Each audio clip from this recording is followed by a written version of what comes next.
Each year, Microsoft Research hosts hundreds of influential speakers from around the world, including leading scientists, renowned experts in technology, book authors, and leading academics, and makes videos of these lectures freely available.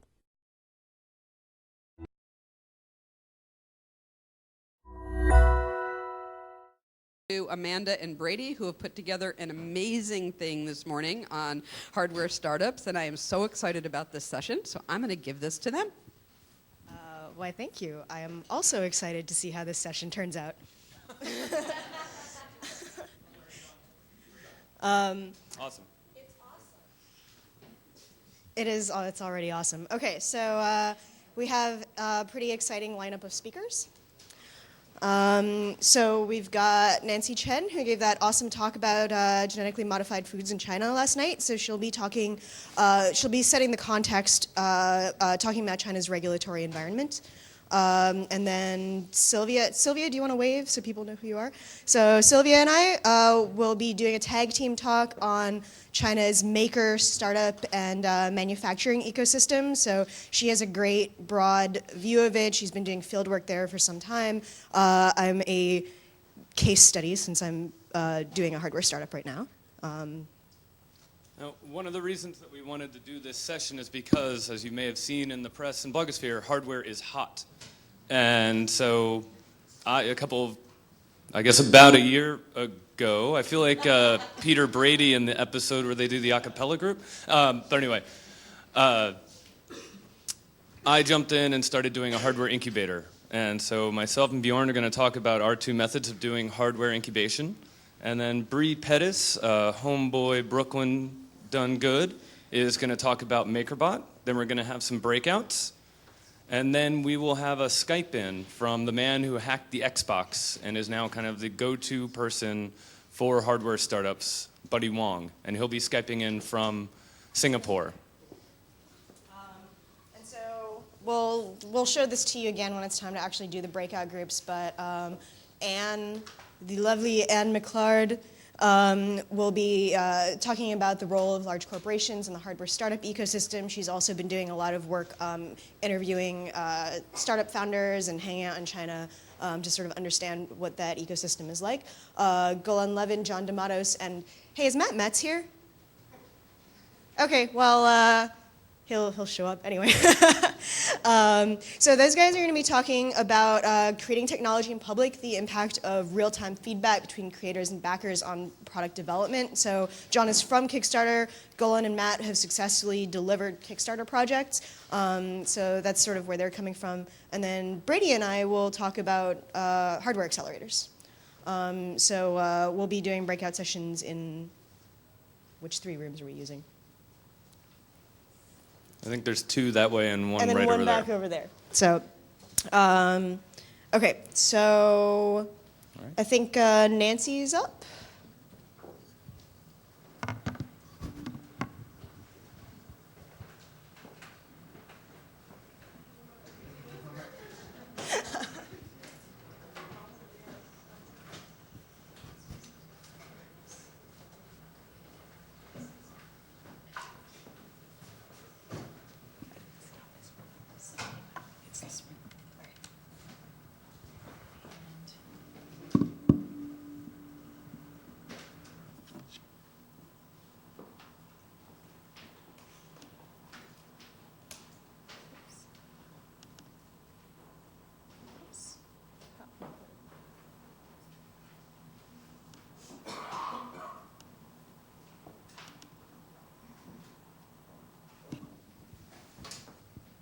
Great.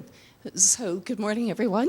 What I'd like to do is actually talk a little bit about the regulatory environments, as I was asked by Amanda and Brady. I want to thank them very much for inviting me to participate. And what I thought I'd do is actually talk about 3 different industries to get a comparative context in thinking about, I don't know as much about the hardware context, but I think these different industries would be a useful comparison. So I'm going to begin with the pharmaceutical industry. Then I'm going to talk about the food industry, and then lastly about environment, and thinking about the ways in which these three different contexts help give us a better picture of how China regulates certain industries. So with Big Pharma, which really took place in the 1990s, most of the major pharmaceutical firms referred to this period as the gold rush. This was a moment in which China was reopening after Tiananmen to the world. And there was a way in which the pharmacies really became the primary site for consumer citizens to reinvent themselves. This was a place where they began purchasing many different kinds of over-the-counter drugs as well as prescription drugs. At the same time, however, there was a grave concern about fakes. Constantly, whenever I was interviewing people, either in the street pharmacies or in the hospitals, they were constantly referred to the concerns about, well, you know, we don't know if this is real medicine or fake medicine. So provenance was a constant concern. People would be inspecting labels, not just the drug officials, but actually ordinary consumers. They would try to really try to figure out if this was really produced in Belgium or if this was actually produced in China and actually just happened to have the label as made in Belgium. So one of the things that the Chinese government did was to create the equivalent of the FDA, so that they call it the SFDA, and they created a drug approval process where it talks about at every level different stages of inspections, but also trying to make sure that the drug was actually effective. And so the guarantee was that within 6 months a drug should be able to go to market. So one of the ways in which the FDA, however, has been involved in this is that they actually directly imported several FDA, not only the structure of drugs to market, but also really trying to get FDA officials involved in the process. So this slide is actually from the FDA itself and showing how they've actually imported their offices around the world, which includes China. And this is actually one of the outcomes of the concerns about fake medicines during the 1990s was that there was the GMP, the Good Manufacturing Practices, which was really trying to think about what are best practices for the testing of drugs as well as the certification of drugs. Many of you, however, probably might have heard, however, and I decided not to show a slide of this, during the worst of the drug scandals, which people began to experience not only side effects, which are, if you read or if you view any commercials here, you have a whole long list of all the side effects. People actually began to die of their medications. The head of the FDA in China was actually executed. So the regulatory environment in that context was very simply, well, we're going to get the, whoever's at the very top, the buck stops here, this is the end. So in this particular context, the regulatory environment was such that initially drug firms were able to come into China, be able to set up shop, sell their drugs, and then very quickly make a killing. The SFDA was not developed until a decade later. And so by the time this infrastructure was developed, it was incredibly difficult to really have any impact. However, going forward, this entity has gotten a lot more power as we speak. Now, going from there to the past decade, in the 21st century, there's been a whole range of different food scandals. It began initially in 2004 with contaminated milk formula. Parents in various provinces across central China began to experience concerns about the infant formula that actually had melamine. It was tainted with this chemical substance. And subsequently after that, it was not just contaminated milk, it was also pet foods, it was toothpaste, heparin. It just, every year it seemed like the scandals got worse and worse. Some of you might have recalled pictures, for instance, or stories of the 10,000 dead pig bodies that was floating down the Huangpu River in Shanghai, as well as the more recent concern, which is of gutter oil, in which they take reclaimed oil and basically refine it to serve again as cooking oil. So ordinary citizens have actually been very, very concerned. This is another image that I thought was amazing. And I always think, wow, if you go through all this effort to make a fake egg, I mean, it would be so wonderful to bring this innovation to other possibilities. But there's been this huge concern about one's food. And so what's been interesting in this context is that, in fact, again, the FDA has been very involved in trying to think about how to develop regulatory infrastructures to try to think about how to manage this. It's not just stopping the fake or contaminated foods at the border, but again, going to manufacturers and trying to find out how they can to capture those individuals as well as officials that might be involved in contaminating foods. So there are increasingly more watchdogs, but in effect, it's actually the ordinary citizens that have been involved. One of the slides I showed last night was actually this website created by a student who simply got tired of seeing all the different food scandals and concerned about the foods that he was consuming. So he created this website where people could actually type in their, if they found any fake foods or contaminated foods. One of the major changes that has really taken place over the past 2 decades has really been the role of the Chinese media.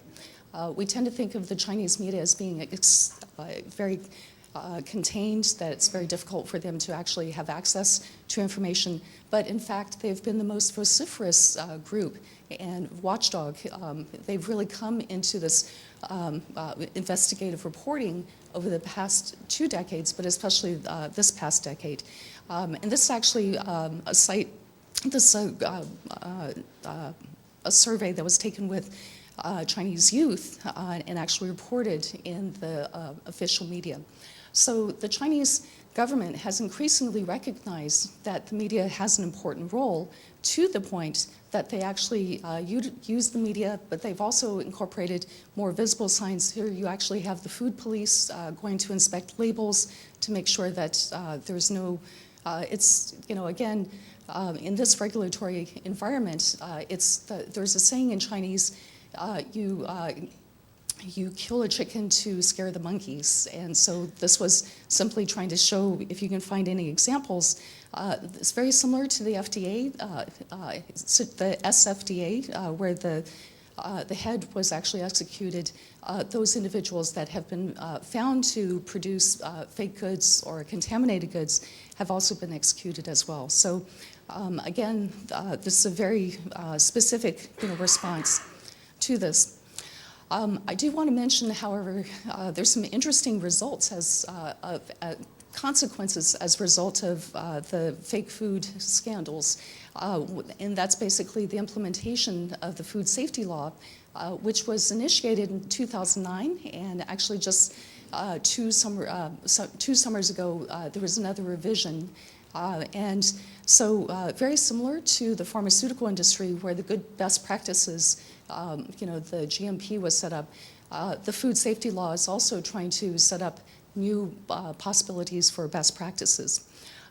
However, every consumer and purveyor that one might speak to in any part of China, they'll often say, well, it's great, we have these laws, but really it's the implementation who's going to be looking at this and actually following up. So I just want to end, however, and briefly talk about one more context. The environment, of course, on everyone's mind. Over the past 30 years, the unfettered development across China, and especially its cities, have really led to this unbelievable impact on the environment. And this is actually just a slide from ordinary daily traffic in Beijing. It's actually not as congested as you would think. It looks like they're actually moving, so it's not too bad. But this is actually one of the examples in which both software and hardware can make a difference in terms of the U.S. Embassy has this website where you can actually check the air quality for the day and actually compare it to what the official government says versus what the measurement at the embassy says. Can you read the numbers on the screen? Oh, yeah. So one of the numbers, it says 356. The bottom one on the bottom says 356, and the one at the top says 426. So it just shows you the discrepancy between how they might measure. That's air quality index? Yeah, air quality index. And actually, this is a final image. This is just a journalist collecting water specimen from a polluted river in China. So again, this is really where, in a context in which there is very little regulation or oversight, it's really up to ordinary citizens, and especially now the Chinese media increasingly are taking a role. So in transition to thinking about hardware, however, had a great conversation with Matt yesterday talking about regulatory environments. And what he said is that, well, our company is so small, it's still under the radar. And I want to end with this particular image. This is an image that is very iconic. It's representative. It came out in 1978 during just after the Cultural Revolution. It was considered to be very subversive at the time. The artist Huang Yongyu was struggled against, and he claims it's a self-portrait. However, as many scholars and activists of the time, intellectuals in China at the time, they really took this as a statement about the state. And so the winking owl is a metaphor of the socialist state, in which on the one hand there's an ever-present gaze and surveillance, but on the other hand, there's also this willingly ignorance, or not so much ignorance, but overlooking, choosing not to see particular disasters that are not only in the making, but also fully blown at this time. So I just want to leave this image with you to help think about possible different regulatory contexts and thinking about the ways in which who are the active players and potential activists that can be called upon to make a difference. So thank you very much.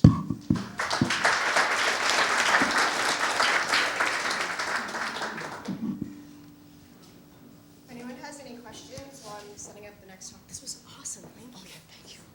Yes. Do you think the executions have been an effective deterrent? So I think that it's, again, very similar to any other context in which, there have been a number of executions, but, it hasn't stopped the multiple thousands of manufacturers. The problem is in the food industry in particular, there are many, many small-scale manufacturers, not just large-scale manufacturers. And so simply catching, individuals in one area, in one province, will never necessarily reach others. Obviously, it's an example, but it hasn't really made a difference in terms of really staunching the flow of production of contaminated goods. Yes? If there were to be dramatic political change in China, do you think it would come from consumer issues like food or pharma safety, or do you think it would come from another direction? I think it has to, and there actually have been quite a few, let me just wait, there actually have been dramatic changes over the past 20 years, things that I never would have expected, having lived and worked there for 30 years. So, but I think that if not food and drugs, then actually from environment. I really do think that there's some incredible programs right now where through most of the leading universities, which they actually have citizen science where they collect data and they'll actually input every day they'll collect information or samples, water samples, air samples, and they'll input it into, software that's shared around a particular community. Yes?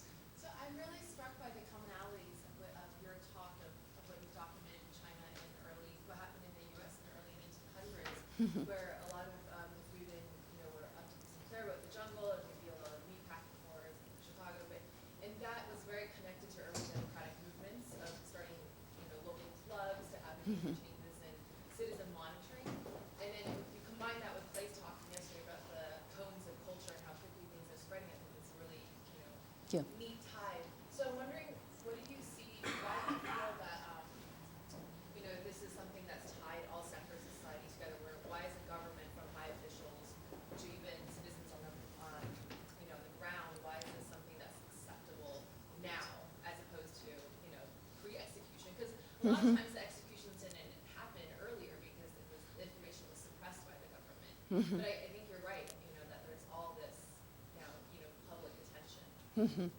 Yeah, and I think that first of all, thank you for pointing out the similarities between 19th century America as well as what's happening here. And I do think that the more public information, particularly not just the executions, but also these different scandals, is really this push to try to make knowledge more accessible, right? And so ordinary citizens are saying, we deserve to know, we need to know, because this is affecting not just our children's health, but our very lives whatsoever. So there is this increasing, push to, because they say it's basic survival. But what continues to amaze me is the resilience, and that's actually something I've been trying to document and look at, not just examples of dire, disaster or crisis, but really how do ordinary people respond in such a context, and how do they create avenues of resistance, but also of resilience at the same time. Great. So I'll hand it over. Thanks so much. All right.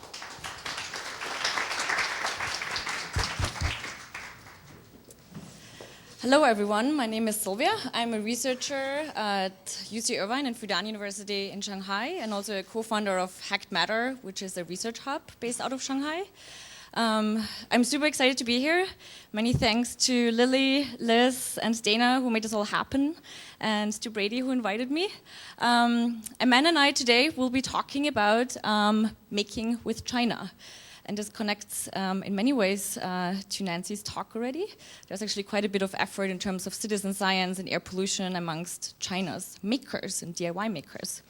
But I want to start with this, and I'm sure this is something that all of you have seen before. In 2012, Pebble Watch raised more than $10 million on Kickstarter, being the recipient of the single largest Kickstarter campaign in history. What was very crucial, though, about this moment, besides the fact that a startup was able to raise millions of dollars for a very cool idea through crowdfunding, was that it created a link in people's imaginary between crowdfunding and hardware startups. And while many people sort of know that China's manufacturing business has become a crucial element in all of this, relatively few people know what is actually happening on the side of China's DIY makers and manufacturers that has led up to this development. So our goal in this talk today is really to give you a glimpse into this world of DIY making and manufacturing in China. And I will be drawing in particular from ethnographic research that I've conducted over the last 4 years with the DIY maker community and how it has beginning to intersect with manufacturing in China. So I will kick us off by taking us back about 4 years when I began my research in China in 2010. I was working at the time with a group, a collective of artists, designers, geeks, and hardware enthusiasts who regularly met at a co-working space in Shanghai. And in the fall of 2010, what happened in this community is that they began focusing on this question of what could DIY making mean for China? And then out of these conversations and regular talks at the co-working space, a group of people rented a room at the co-working space and started China's first hackerspace. And you see an image of that room here on the screen, which was basically a table equipped with MakerBot, 3D printers, Arduino, and so on. The community around this hackerspace had grown to such an extent very quickly that only 6 months later, the hackerspace moved into its own building, a former manufacturing site in Shanghai. And when I interviewed the co-founders at that time, what motivated them to start a hackerspace in China, this is how David Lee, one of the co-founders, put it. He was saying, our vision is to build a hackerspace with Chinese characteristics. Now, what does David mean by this? A hackerspace with Chinese characteristics is a pun on the popular phrase socialism with Chinese characteristics, a post-Mao rhetorical strategy to promote this notion of to modernize without being westernized. So in other words here, David Lee suggested that hacking and making practices are something that's inherently Chinese and that Chinese people have been doing already for a very long time.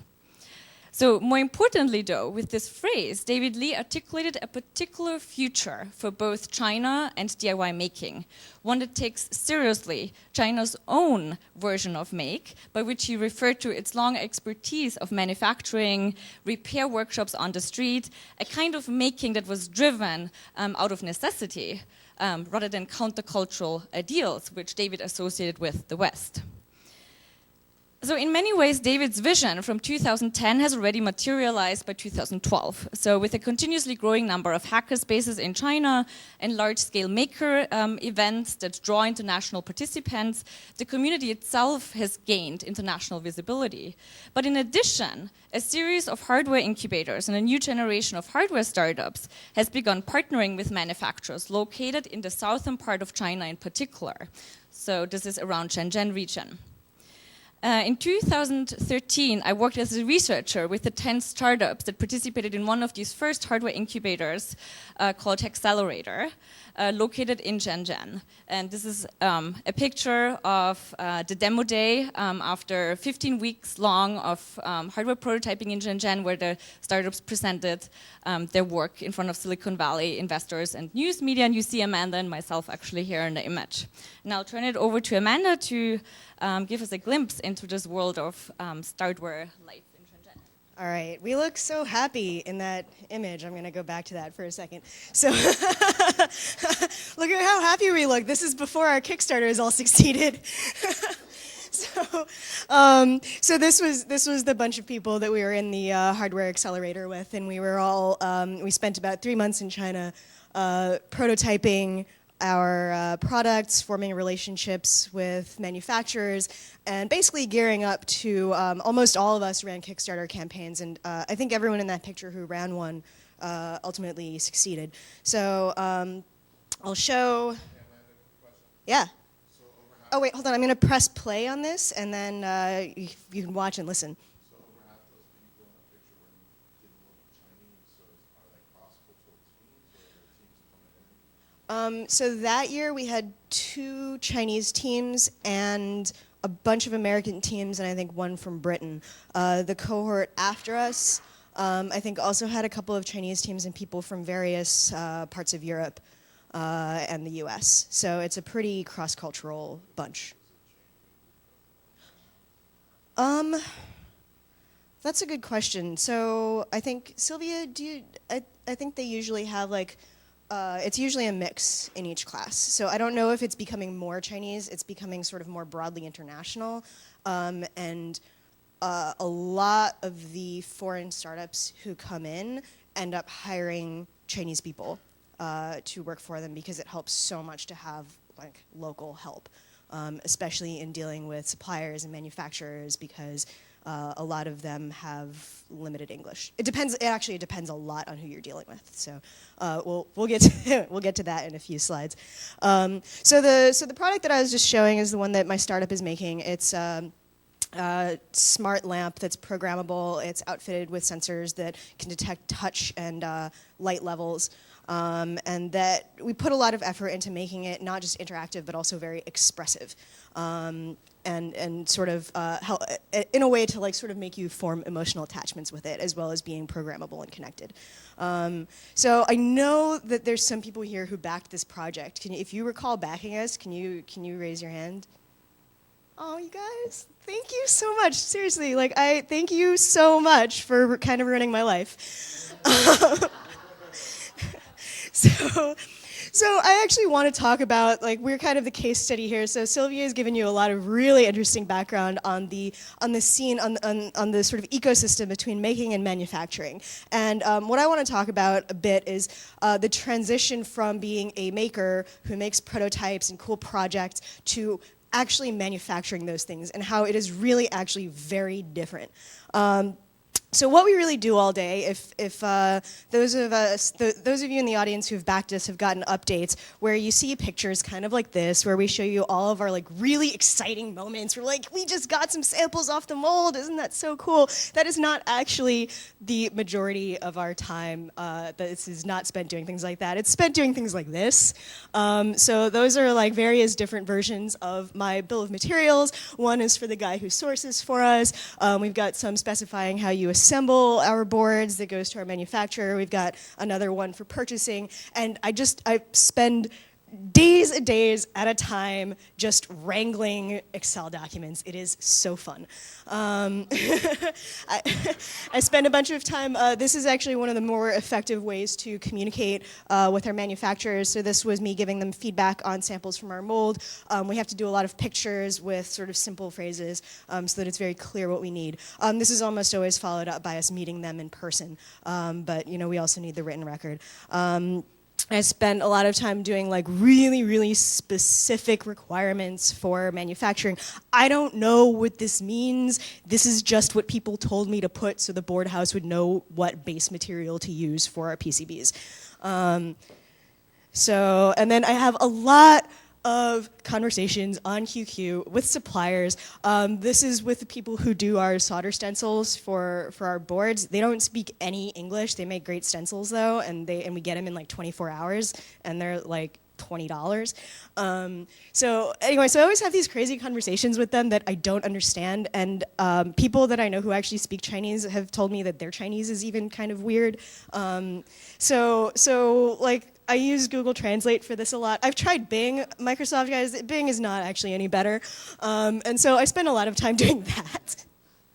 So this is like what the actual content of our typical days look like when we're trying to get things manufactured.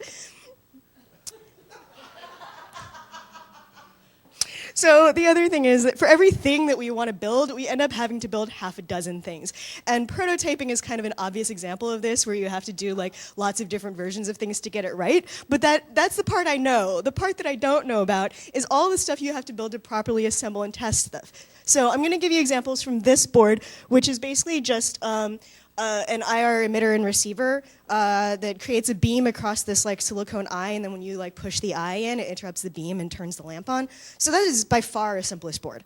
It's very simple. There's like 4 things on it. So in order to assemble it correctly, the IR emitter and receiver have to be aligned, and I can do that by like very carefully balancing the board and soldering it really carefully, and you can't expect someone to do that 1,500 times on an assembly line. So we make rigs to make sure that everything gets aligned straight, and we send the designs out to be laser cut and like label them, and then so that way you can assemble it in a more foolproof way. So that's one bit that we have to do. The other thing we have to do is test this board, and I actually have to really thank Matt for his guidance on testing, because he's done it more than I have, and he gave us really great advice on how to do this, and I may have kind of copied his board. So that's the board that we're using to test. It has a few different relays on it that makes different connections. We can test if things are shorted out. We can test if the sensors are working. So we have to make a whole nother board for every board that we make in order to be able to test those boards. And then in order to just sort of mechanically make the connections, we get these awesome testing jigs, which get made in like 3 days for 450 kwai, which is like, how many dollars is that? Like $75 for this really cool machine. And if you've noticed, like one thing is that a lot of these extra parts that we have to make our parts are batch manufactured, they're laser cut, they're CNC'd, and so there's a lot of batch manufacturing support for mass manufacturing that we really rely on a lot. So our board gets put in this jig. There's a little black box in there so no light gets in to interfere with the IR beam. They made that for us custom. It's got a little empty spot there where we can put our testing board. So this is like for the simplest board in our assembly, this is how much extra stuff we have to make sure that it can scale up and actually work. So that's been educational. By the way, backers, I apologize for the delay. This is why. So, and lastly, there's a ton of relationship management. So people who are supporting our project, this is basically what they see. They talk to us, we talk to them, we look like we're the people who are making the product, but in fact we have a lot of partners. So one of our main manufacturers is AQS. I think they also made the second version of the Chumby. They make little bits. So they're doing our PCBs and assembly. Hill Optical is doing our injection molding and lenses. These guys are doing the wooden version of our lamp. It's a limited edition. These guys are doing the gooseneck legs, so those are all custom made, and the silicone eyes and feet, and the nuts and bolts, I mean like literally like the screws and stuff. power supplies, USB cables, LEDs, and then we have this guy who's like kind of a magician with sourcing, and anytime a part costs too much or has like an 8-week lead time, we call him and he gets it for us in like 3 days, and he's amazing. But anyway, so there's a ton of relationship management, and if one person in this assembly messes up or has a small delay, that can affect everybody else. So that's been an actually really interesting challenge where there's tons and tons of relationship management going on when we manufacture. Great. So if you put this into context, what we just heard from Amanda, when it comes to explaining the meaning of innovative product design, the quintessential example commonly used is Silicon Valley. China, on the other hand, is often invoked as its unimaginative counterpart. Silicon Valley comes up with the ideas, and China manufactures them, right? So many of the computers in front of you, for instance, are labeled like this, designed in California and assembled in China. And what I've seen in my research is that China's makers are currently working towards changing that image. They're really moving from this very common image of what innovation means, from this image of made in China to that there's a process of making with China. And this really speaks to some of these partnerships that Amanda also talks about. And when I talk about China's makers here, I really speak about both startups that come from China and from abroad, start working with manufacturers, but also the manufacturers themselves. And coming back to James' questions, there is a growing number also of Chinese startups. There's also a series of incubator programs now at the Chinese universities, including Tsinghua University. So you've seen over the last several years a rise also in Chinese startups. So to put this in the context of the location, so Shenzhen is crucial for this. It has long been a particularly unique environment in China, declared a special economic zone upon its inception. It was designed and built with the goal to actually attract foreign investment. For example, foreign corporations were attracted with tax reductions and other benefits, so that's why many of the factories actually open up there. In 2012, there's a series of new policy regulations that makes it easier for Chinese startups to open up in Shenzhen. So this is one of the more recent developments. And this is how one of the Chinese startups put it in an interview with me. He told me Shenzhen feels much more open than any other city in China. It's a place where lots of people begin to think about starting up a business. That's why we like to be here. And it's really important to recognize how different it is from a city like Beijing and Shanghai that come with a lot of history and cultural tradition and established big name brands, right? So Shenzhen is also the home to something called Shanzhai. So it's not only the place of these large-scale manufacturers, but an ecosystem of small-scale production houses, which is they've come to be known under this term Shanzhai. So Shanzhai traditionally stands for copycat. So think of the copy Gucci bag or the copycat iPhone that you find in one of the electronic markets in Shanghai or in Shenzhen, for example. But it has transformed from this copycat production into triggering new forms of innovation. So the most well-known examples for this are, for example, dual SIM card phones that were produced by these small-scale manufacturers, or the early smartwatches that actually came out before the Pebble Watch was put up on Kickstarter, or the phone with a built-in compass. So a lot of these devices, they're produced in small batches, 3,000 to 5,000 pieces, are put on the market. The manufacturers, in that sense, test if there's interest in it. And then they start innovating very quickly and produce the next version. And this is really designed for specific market segments. So for example, migrant workers who couldn't afford a smartphone still get a cool phone that looks like one of these, for example. So somebody who has written quite extensively about this is Bunnie Huang, and he has given this its own name. He named this is not just Shanzhai anymore, this is Gongkai, which speaks to a Chinese version of open source. Now, what does Bunnie mean with this? So these Shanzhai manufacturers that I've just been talking about were able to innovate so quickly because they openly share things like the bill of materials. So the thing that Amanda just told you about as well, it's a list of materials with all the sources and materials that go into producing a particular artifact. And so these small-scale vendors have been able to develop very quickly and rapidly by sharing their sources. So on the Chinese side, coming back to that question of what are the Chinese startups in this. So this is Eric Pan from Seed Studio, who opened up in 2008, so this is 2 years before China's first hackerspace opened, a design and manufacturing house in Shenzhen. His market is actually makers. So Eric designs and manufactures open hardware products that are now being shipped into the world. His vision, though, is not just to design another manufacturing unit in Shenzhen. His real vision behind this is to actually change something for the people on the factory floor. So what Eric has been doing is that he actually puts people together in teams where they can learn from one another. So workers would, for example, transition from repair over engineering into design. And this is also visible on the labels of Eric's products that are not labeled with made in China, but innovate with China. And again, this is coming back to what I started with, this vision of like that makers in China are pushing forward, that there's a move from made in China to making with China. And I want to end with this quote from an interview I did with Terry Chung recently. This is the former CEO of Foxconn, just to give you sort of a glimpse into how the big players are also beginning to notice some of this. So he explained here to me how after his retirement from Foxconn, he became really interested in the maker movement. And he says here, I'm now standing on the other side. I worked for a large company for 35 years. I think that's enough. I want to help the younger generation. I want to help makers be successful. And with this, I would like to thank you very much.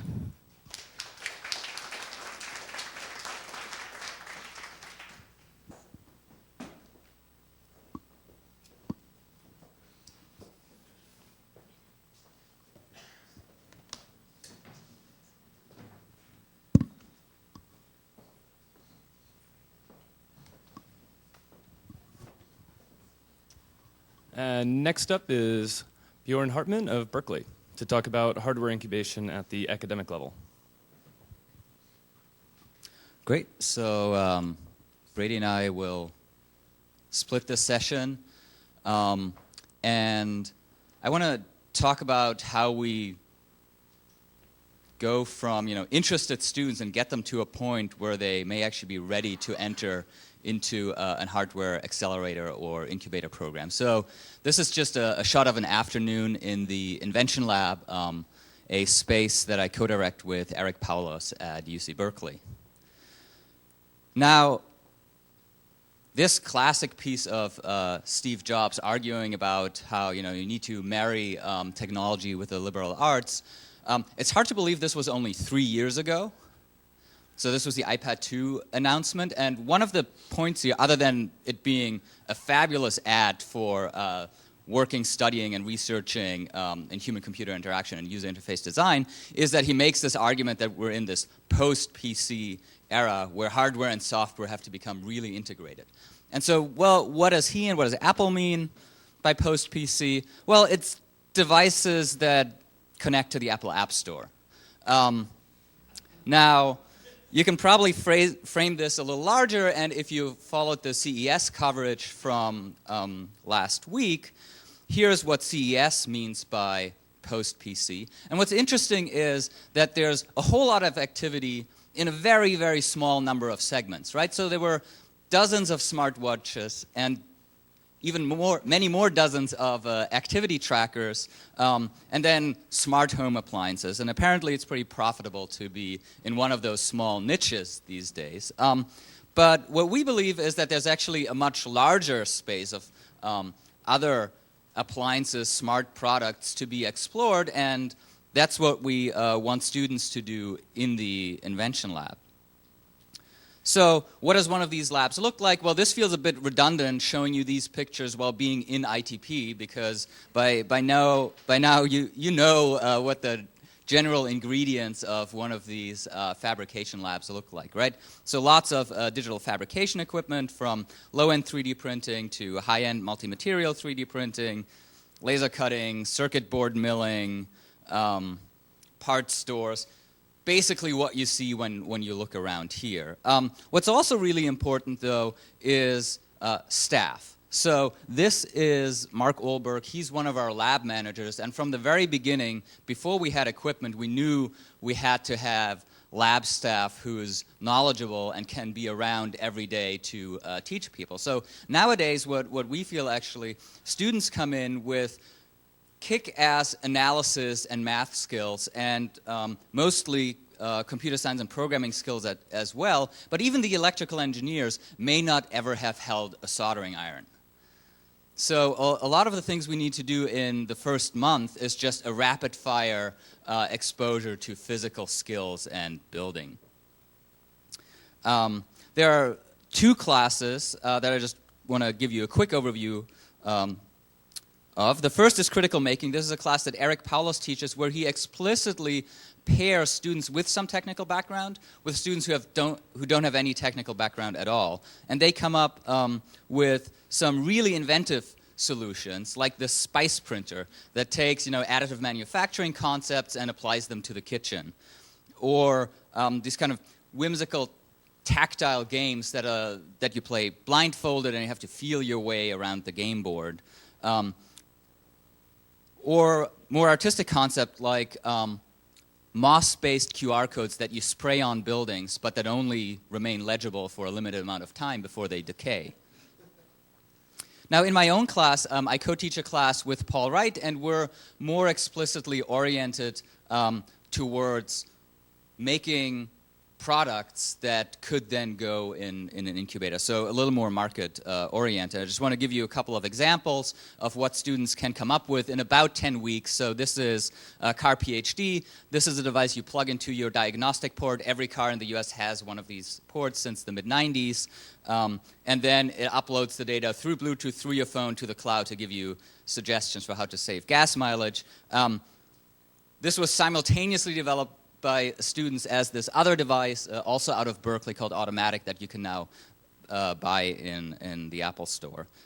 Here's a smart drip irrigation system that has a 3D printed valve and a soil humidity sensor at the end. It's just a spike, you put it in the ground. And it doesn't automate your gardening, because the students found out in a contextual inquiry that's not what gardeners want. They want to be involved in the growing of vegetables. And so, therefore, it has a solar cell, a wireless radio that sends all that data to your tablet. Here's a shower device that has an internal hydro generator to generate enough energy to power a small Bluetooth radio that, for example, in California, we have lots of uninsulated water lines, so it can take a couple of minutes till your water gets warm. So you turn the shower on, you can then make coffee, and it tells you when the water is warm enough.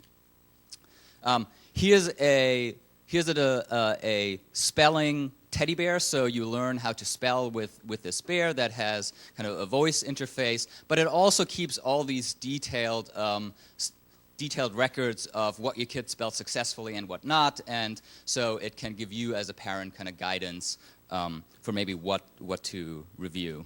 Some other examples, here's a smart barrel gauge. The students did work with micro distilleries and figured out that they have to report for tax reasons their alcohol liquid level in every barrel, so someone walks around with a dipstick every quarter with hundreds and hundreds of barrels, so this is just a small ultrasound sensor that you put in the bunghole of your barrel. More devices, yet more. We also started to do quite a number of medical devices. So this is a smart patellar reflex measurement device that you strap on your shin, and it measures amplitude and latency of your patellar reflex if you have a neurological disease that can keep track whether that's getting worse or better. Tracking your daily liquid intake, this may be really appealing to the quantified self crowd, but there's also a big opportunity here for dialysis patients and people with congestive heart failure who have to make sure they don't drink too much on a given day.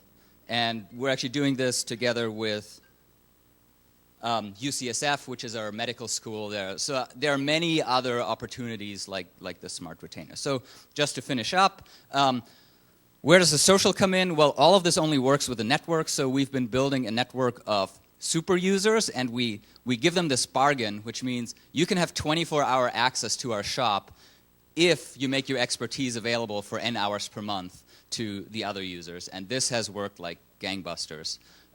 So we have a CAD expert, we have a PCB expert, et cetera, and they post their hours. We're also doing some research for how you can scale this beyond being in the lab. So here's a small wearable device we're working on that's supposed to kind of capture and transmit some manual skills, where it's not just pushing go on a 3D printer, but manual sanding using manual power tools. And the reason we want to scale this up is that, as I mentioned yesterday, we're actually building a new design institute across the street where we want to, hopefully, at some point in the future, get 1,000 students per year through hands-on making classes. And that will hopefully generate many startups that then apply to Brady's incubator. Thanks.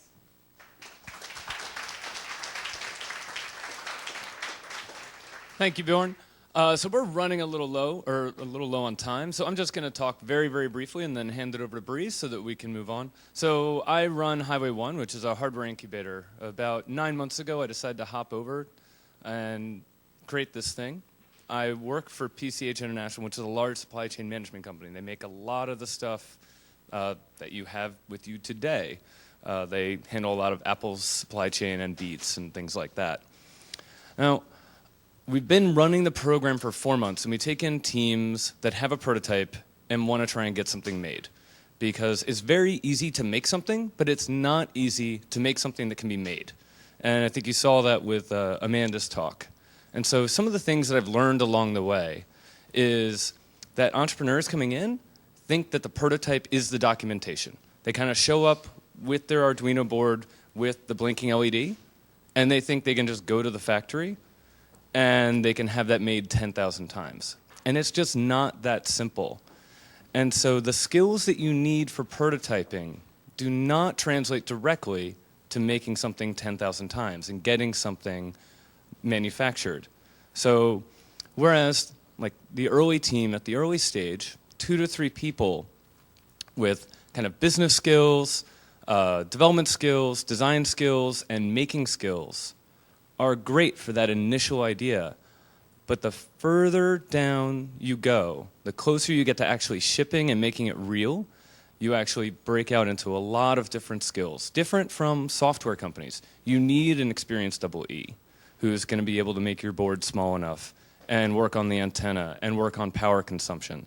You're going to need a mechanical engineer who understands how to make a hinge work right. That'll be able to twist 10,000 times. You need someone who knows firmware and can work with the latest Bluetooth stack. And you kind of probably need a good connection in Apple to get your MFI chips, because those are hard to come by. But that's another story altogether. Now, the other challenge that we find with companies coming into Highway 1 is that they're so focused on the hardware. Because for a lot of them, that is like the first thing that they've ever made at scale, and they forget about the software. Because when you first get a hardware device, that first week that you have it, you play with the buttons, you feel it in your hand, and the build quality really matters. But in the end, the interface that you have is through the software and through the design. And so that's something that we're trying to figure out how we can help companies in the program. When I deal with my Sonos at home, it's through the iPhone controller. It's through my laptop controller. It's not through the white box that Sonos actually made. When I play with my iPhone, and it is usually playing with my iPhone, it's what Johnny Ive's software team has made, not the hardware team. And so that's the other thing that we really try and drill into the companies, is that that's the interface. I'll be doing one of the breakout sessions. I've talked about this at length online, so if you're curious about it, and I'll be around. If you are interested in doing something like this, there's a great book by Phil Baker, who worked at Kodak and Apple, and is consultant to hundreds of hardware startups. It's called From Concept to Consumer. It's one of the first books I read when I first started down this path. And Bunnie's blog. And as mentioned, Bunnie will be speaking in about half an hour to us via Singapore. All right. Thank you very much.